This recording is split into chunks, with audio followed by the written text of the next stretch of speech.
بسم الله الرحمن الرحيم. وما من دابة في الأرض إلا على الله رزقها ويعلم مستقرها ومستودعها كل في كتاب مبين. وهو الذي خلق السماوات والأرض في 6 أيام وكان عرشه على الماء ليبلوكم أيكم أحسن عملا. ولئن قلت إنكم مبعوثون من بعد الموت ليقولن الذين كفروا إن هذا إلا سحر مبين. ولئن أخرنا عنهم العذاب إلى أمة معدودة ليقولن ما يحبسه ألا يوم يأتيهم ليس مصروفا عنهم وحاق بهم ما كانوا به يستهزئون. ولئن أذقنا الإنسان منا رحمة ثم نزعناها منه إنه ليئوس كفور. ولئن أذقناه نعماء بعد ضراء مسته ليقولن ذهب السيئات عني إنه لفرح فخور. إلا الذين صبروا وعملوا الصالحات أولئك لهم مغفرة وأجر كبير. فلعلك تارك بعض ما يوحى إليك وضائق به صدرك أن يقولوا لولا أنزل عليه كنز أو جاء معه ملك إنما أنت نذير والله على كل شيء وكيل. أم يقولون افتراه قل فأتوا ب10 سور مثله مفتريات وادعوا من استطعتم من دون الله إن كنتم صادقين. فإن لم يستجيبوا لكم فاعلموا أنما أنزل بعلم الله وأن لا إله إلا هو فهل أنتم مسلمون. من كان يريد الحياة الدنيا وزينتها نوفي إليهم أعمالهم فيها وهم فيها لا يبخسون. أولئك الذين ليس لهم في الآخرة إلا النار وحبط ما صنعوا فيها وباطل ما كانوا يعملون. أفمن كان على بينة من ربه ويتلوه شاهد منه ومن قبله كتاب موسى إماما ورحمة أولئك يؤمنون به ومن يكفر به من الأحزاب فالنار موعده فلا تك في مرية منه إنه الحق من ربك ولكن أكثر الناس لا يؤمنون. ومن أظلم ممن افترى على الله كذبا أولئك يعرضون على ربهم ويقول الأشهاد هؤلاء الذين كذبوا على ربهم ألا لعنة الله على الظالمين الذين يصدون عن سبيل الله ويبغونها عوجا وهم بالآخرة هم كافرون. أولئك لم يكونوا معجزين في الأرض وما كان لهم من دون الله من أولياء يضاعف له العذاب ما كانوا يستطيعون السمع وما كانوا يبصرون. أولئك الذين خسروا أنفسهم وضل عنهم ما كانوا يفترون. لا جرم أنهم في الآخرة هم الأخسرون. إن الذين آمنوا وعملوا الصالحات وأخبتوا إلى ربهم أولئك أصحاب الجنة هم فيها خالدون. مثل الفريقين كالأعمى والأصم والبصير والسميع هل يستويان مثلا أفلا تذكرون. ولقد أرسلنا نوحا إلى قومه إني لكم نذير مبين ألا تعبدوا إلا الله إني أخاف عليكم عذاب يوم أليم. فقال الملأ الذين كفروا من قومه ما نراك إلا بشرا مثلنا وما نراك اتبعك إلا الذين هم أراذلنا بادي الرأي وما نرى لكم علينا من فضل بل نظنكم كاذبين. قال يا قوم أرأيتم إن كنت على بينة من ربي وآتاني رحمة من عنده فعميت عليكم أنلزمكموها وأنتم لها كارهون. ويا قوم لا أسألكم عليه مالا إن أجري إلا على الله وما أنا بطارد الذين آمنوا إنهم ملاقو ربهم ولكني أراكم قوما تجهلون. ويا قوم من ينصرني من الله إن طردتهم أفلا تذكرون. ولا أقول لكم عندي خزائن الله ولا أعلم الغيب ولا أقول إني ملك ولا أقول للذين تزدري أعينكم لن يؤتيهم الله خيرا الله أعلم بما في أنفسهم إني إذا لمن الظالمين.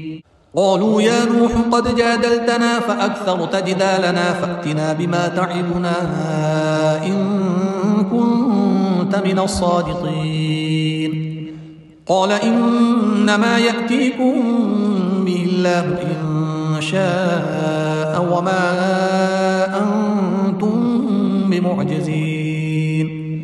ولا ينفعكم نصحي إن أردت أن أنصح لكم إن كان الله يريد أن يغويكم هو ربكم وإليه ترجعون.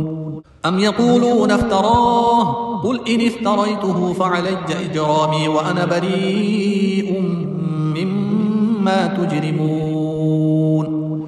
وأوحي إلى نوح أنه لن يؤمن من قومك إلا من قد آمن فلا تبتئس بما كانوا يفعلون. واصنع الفلك بأعيننا ووحينا ولا تخاطبني في الذين ظلموا إنهم مغرقون. ويصنع الفلك وكلما مر عليه ملأ من قومه سخروا منه قال إن تسخروا منا فإنا نسخر منكم كما تسخرون. فسوف تعلمون من يأتيه عذاب يخزيه ويحل عليه عذاب مقيم. حتى إذا جاء أمرنا وفارت النور قل نحمل فيها من كل زوجين اثنين وأهلك إلا من سبق عليه القول وما آمن معه إلا قليل. وقال اركبوا فيها بسم الله مجريها ومرساها إن ربي لغفور رحيم. وهي تجري بهم في موج كالجبال ونادى نوح ابنه وكان في معزل يا بني اركب معنا ولا تكن مع الكافرين. قال سآوي إلى جبل يعصمني من الماء قال لا عاصم اليوم من أمر الله إلا من رحم وحال بينهما الموج فكان من المغرقين. وقيل يا أرض ابلعي ماءك ويا سماء أقلعي وغيض الماء وقضي الأمر واستوت على الجودي وقيل بعدا للقوم الظالمين. ونادى نوح ربه فقال رب إن ابني من أهلي وإن وعدك الحق وأنت أحكم الحاكمين. قال يا نوح إنه ليس من أهلك إنه عمل غير صالح فلا تسألني ما ليس لك به علم إني أعظك أن تكون من الجاهلين. قال رب إني أعوذ بك أن أسألك ما ليس لي به علم وإلا تغفر لي وترحمني أكن من الخاسرين. قيل يا نوح اهبط بسلام منا وبركات عليك وعلى ممن معك وأمم سنمتعهم ثم يمسهم منا عذاب أليم. تلك من أنباء الغيب نوحيها إليك ما كنت تعلمها أنت ولا قومك من قبل هذا فاصبر إن العاقبة للمتقين. وإلى عاد أخاهم هودا قال يا قوم اعبدوا الله ما لكم من إله غيره إن أنتم إلا مفترون. يا قوم لا أسألكم عليه أجرا إن أجري إلا على الذي فطرني أفلا تعقلون. ويا قوم استغفروا ربكم ثم توبوا إليه يرسل السماء عليكم مدرارا ويزدكم قوة إلى قوتكم ولا تتولوا مجرمين.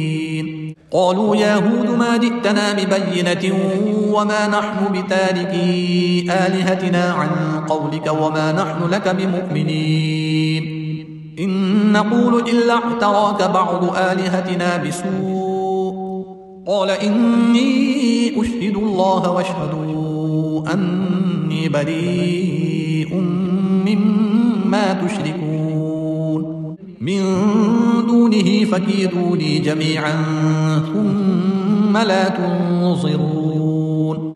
إني توكلت على الله ربي وربكم ما من دابة إلا هو آخذ بناصيتها إن ربي على صراط مستقيم. فإن تولوا فقد أبلغتكم ما أرسلت به إليكم ويستخلف ربي قوما غيركم ولا تضرونه شيئا إن ربي على كل شيء حفيظ. ولما جاء أمرنا نجينا هودا والذين آمنوا معه برحمة منا ونجيناهم من عذاب غليظ. وتلك عاد جحدوا بآيات ربهم وعصوا رسله واتبعوا أمر كل جبار عنيد. وأتبعوا في هذه الدنيا لعنة ويوم القيامة ألا إن عادا كفروا ربهم ألا بعدا لعاد قوم هود.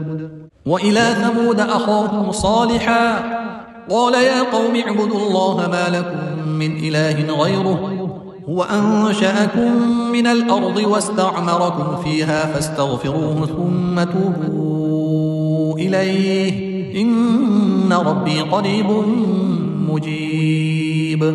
قالوا يا صالح قد كنت فينا مرجوا قبل هذا أتنهانا أن نعبد ما يعبد آباؤنا وإننا لفي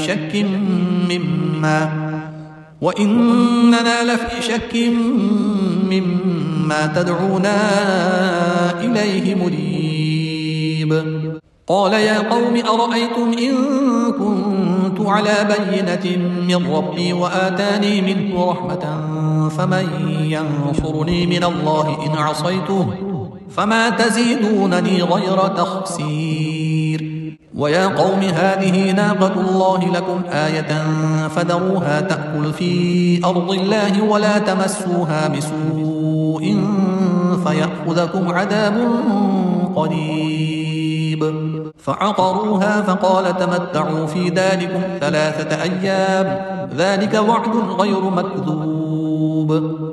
فلما جاء أمرنا نجينا صالحا والذين آمنوا معه برحمة منا ومن خزي يومئذ إن ربك هو القوي العزيز. وأخذ الذين ظلموا الصيحة فأصبحوا في ديارهم جاثمين كأن لم يغنوا فيها ألا إن ثمود كفروا ربهم ألا بعدا لثمود. ولقد جاءت رسلنا إبراهيم بالبشرى قالوا سلاما قال سلام فما لبث أن جاء بعجل حنيذ. فلما رأى أيديهم لا تصل إليه نكرهم وأوجس منهم خيفة قالوا لا تخف إنا أرسلنا إلى قوم لوط وامرأته قائمة فضحكت فبشرناها بإسحاق ومن وراء إسحاق يعقوب. قالت يا ويلتى أألد وأنا عجوز وهذا بعلي شيخا إن هذا لشيء عجيب. قالوا أتعجبين من أمر الله رحمة الله وبركاته عليكم أهل البيت إنه حميد مجيد.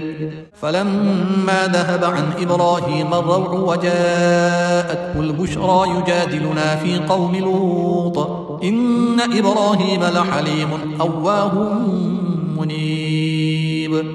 يا إبراهيم أعرض عن هذا إنه قد جاء أمر ربك وإنهم آتيهم عذاب غير مردود.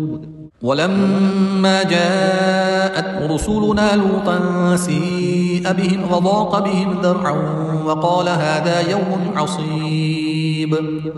وجاءه قومه يهرعون إليه ومن قبل كانوا يعملون السيئات. قال يا قوم هؤلاء بناتي هن أطهر لكم فاتقوا الله ولا تخزون في ضيفي أليس منكم رجل رشيد.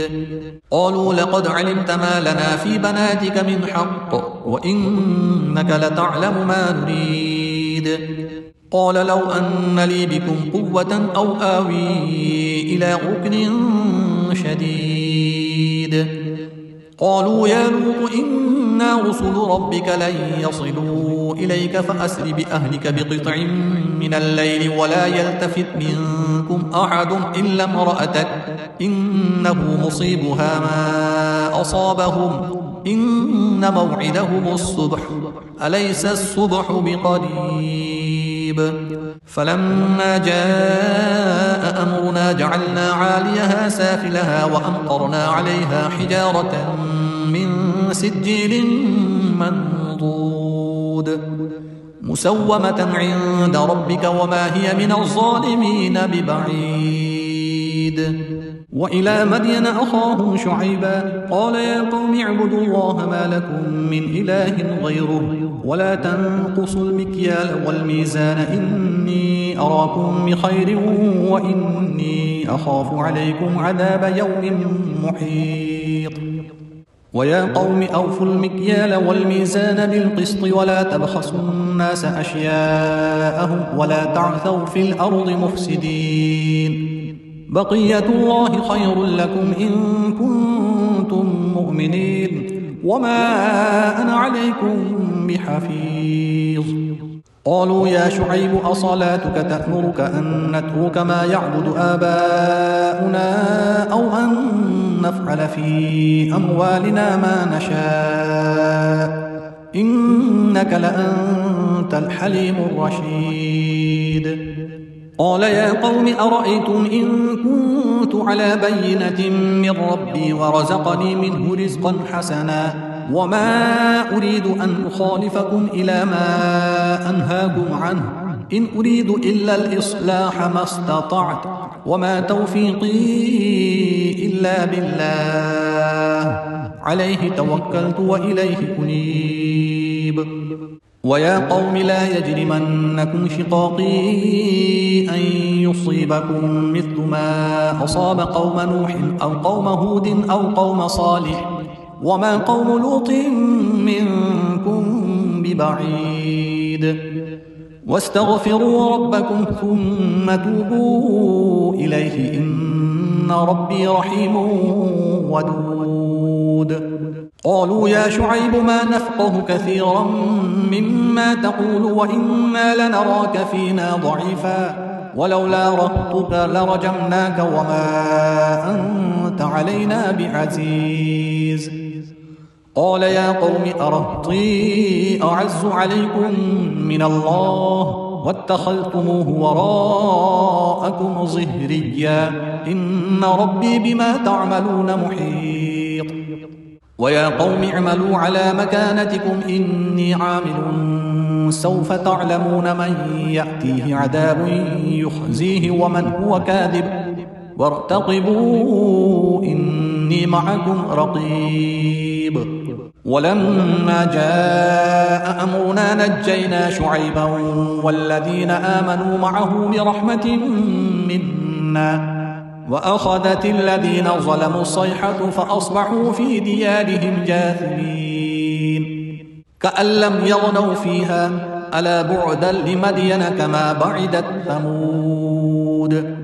ولقد أرسلنا موسى بآياتنا وسلطان مبين إلى فرعون وملئه فاتبعوا أمر فرعون وما أمر فرعون برشيد يقدم قومه يوم القيامة فأوردهم النار وبئس الورد المورود. وأتبعوا في هذه لعنة ويوم القيامة بئس الرفد المرفود. ذلك من أنباء القرى نقصه عليك منها قائم وحصيد. وما ظلمناهم ولكن ظلموا أنفسهم فما أغنت عنهم آلهتهم التي يدعون من دون الله من شيء لما جاء أمر ربك وما زادوهم غير تتبيب. وكذلك أخذ ربك إذا أخذ القرى وهي ظالمة إن أخذه أليم شديد. إن في ذلك لآية لمن خاف عذاب الآخرة ذلك يوم مجموع له الناس وذلك يوم مشهود. وما نؤخره إلا لأجل معدود يوم يأتي لا تكلم نفس إلا بإذنه فمنهم شقي وسعيد. فأما الذين شقوا ففي النار لهم فيها زفير وشهيق خالدين فيها ما دامت السماوات والأرض إلا ما شاء ربك إن ربك فعال لما يريد. وأما الذين سعدوا ففي الجنة خالدين فيها ما دامت السماوات والأرض إلا ما شاء ربك عطاء غير مجذوذ. فلا تك في مرية مما يعبد هؤلاء ما يعبدون إلا كما يعبد آباؤهم من قبل وإنا لموفوهم نصيبهم غير منقوص.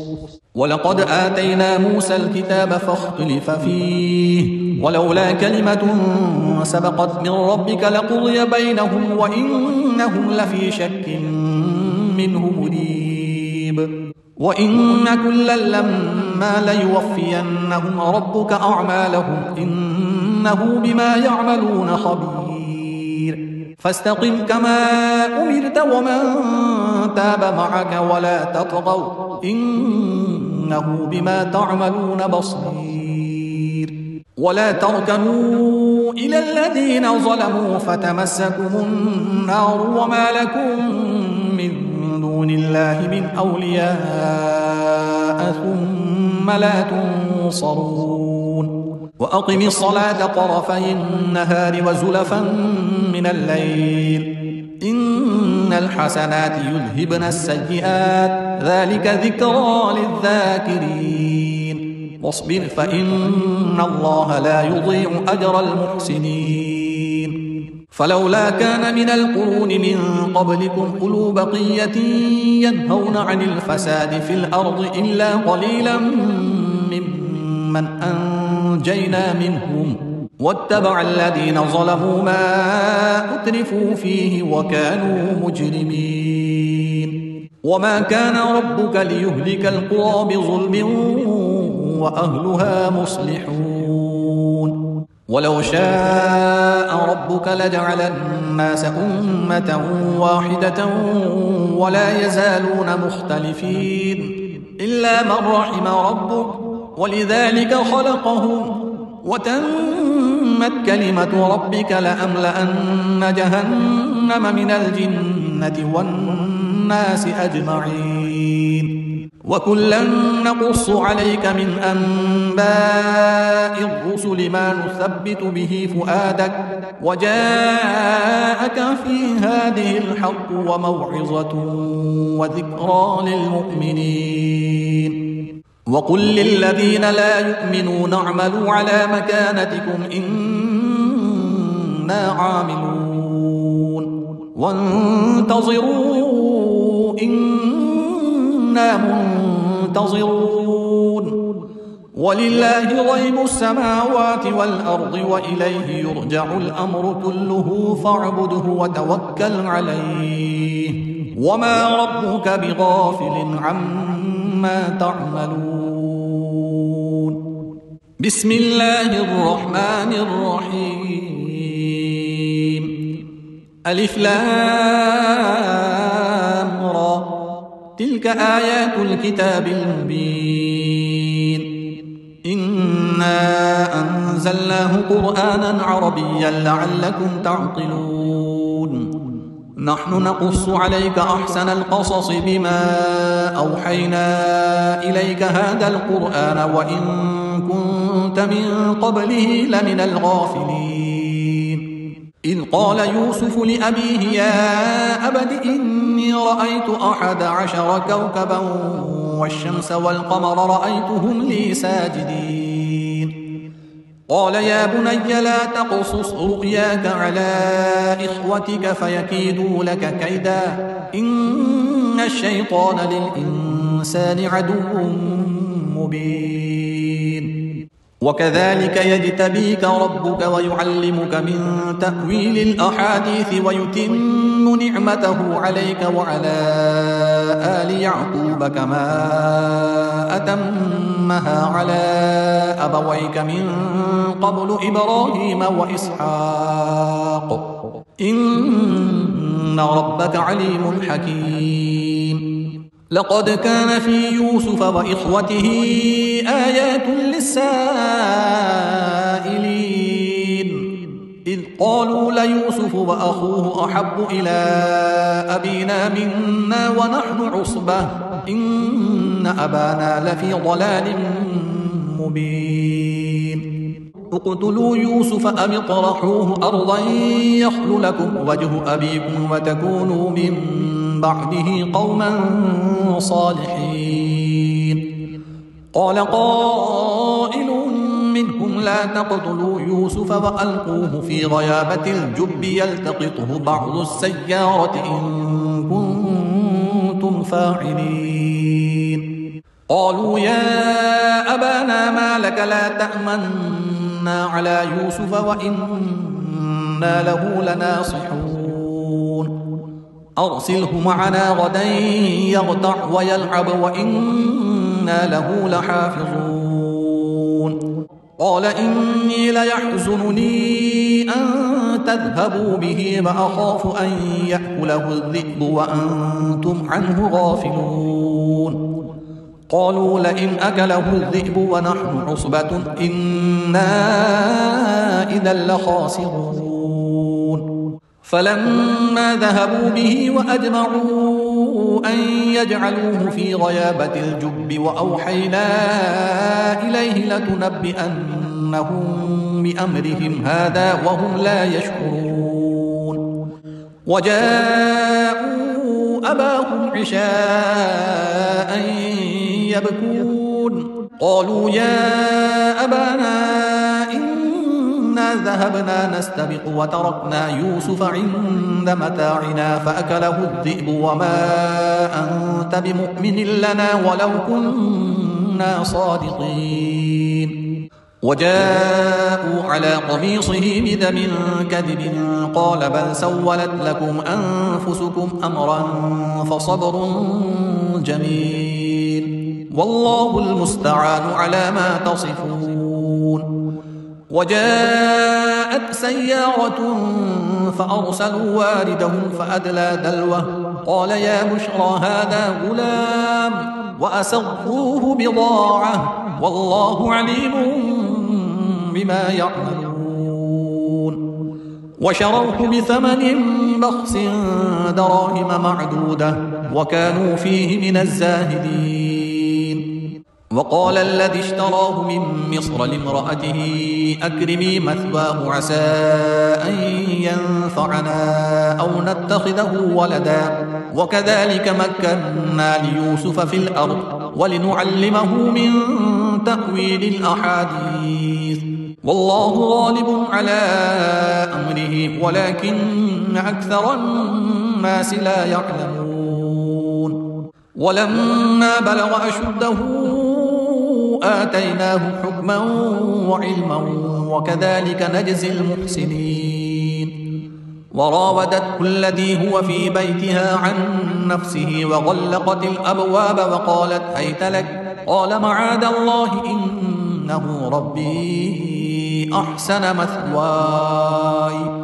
إنه لا يفلح الظالمون ولقد همت به وهم بها لولا أن رأى برهان ربه كذلك لنصرف عنه السوء والفحشاء إنه من عبادنا المخلصين واستبق الباب وقدت قميصه من دبر وألف يا سيدها لدى الباب قالت ما جزاء من أراد بأهلك سوءا إلا أن يسجن أو عذاب أليم قال هي راودتني عن نفسي وشهد شاهد من أهلها إن كان قميصه قد من قبل فصدقت وهو من الكاذبين وإن كان قميصه قد من دبر فكذبت وهو من الصادقين فلما رأى قميصه قد من دبر قال إنه من كيدكن إن كيدكن عظيم يوسف أعرض عن هذا واستغفري لذنبك إنك كنت من الخاطئين وقال نسوة في المدينة امرأة العزيز تراود فتاها عن نفسه قد شغفها حبا إنا لنراها في ضلال مبين فلما سمعت بمكرهن أرسلت إليهن وأعتدت لهن متكأ وآتت كل واحدة منهن سكينا وقالت اخرج عليهن فلما رأينه أكبرنه وقطعن أيديهن وقلن حاش لله ما هذا بشرا إن هذا